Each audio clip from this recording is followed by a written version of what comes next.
Καλημέρα, καλώς ήρθατε στο κανάλι μας. Σήμερα θα σας δείξουμε κάποια προϊόντα μαλλιών τα οποία μας έχουν χαροποιήσει τελευταία.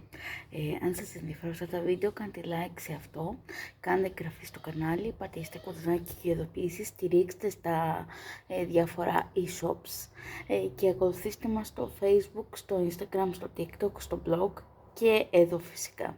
Και πάμε να αρχίσουμε, μιλάμε σιγά γιατί είμαστε στο μπαλκόνι, καταλαβαίνετε.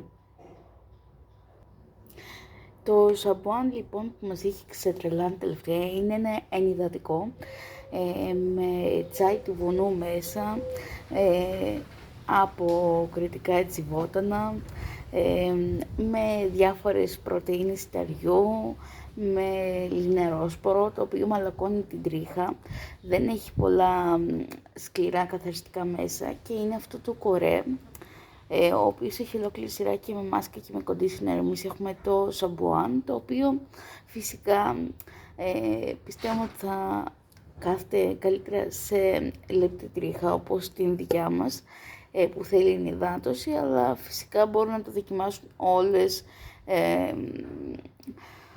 όλες οι υπάρξεις σε τούτο εδώ τον κόσμο.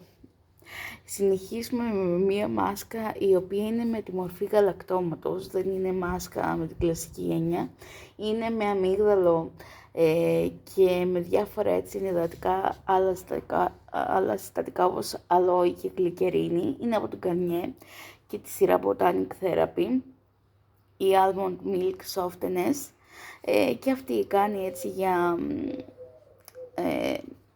πιο λεπτή τρίχα. Έχει ένα πολύ ωραίο άρωμα και τα τρία προϊόντα έχουν ένα κοινό ότι έχουν πολύ ωραίο άρωμα.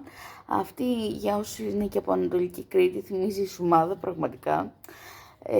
Το λέω γιατί το έχουμε, η αλήθεια είναι μόνο εδώ πέρα ως ποτό αυτό.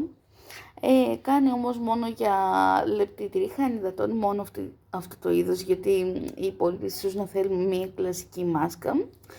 Και το conditioner που κάνει δουλειά, γιατί έχει πολλούς καθαριστικούς παράγοντες, η αλήθεια θα λέγαμε, και έχει και πρωτεΐνη και έχει και κερατίνη. Είναι από τη Scios, το οποίο φυσικά πιστεύω ότι κάνει δουλειά για όλους τους τύπους μαλλιών. Δεν λέμε τι λέει η εταιρεία, αλλά η αλήθεια είναι ότι μπορούμε να έχουμε και μια προσωπική άποψη.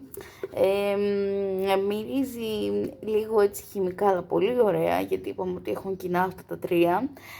Είναι πολλά ml όπως βλέπουμε, είναι έτσι πιχτούτσικο,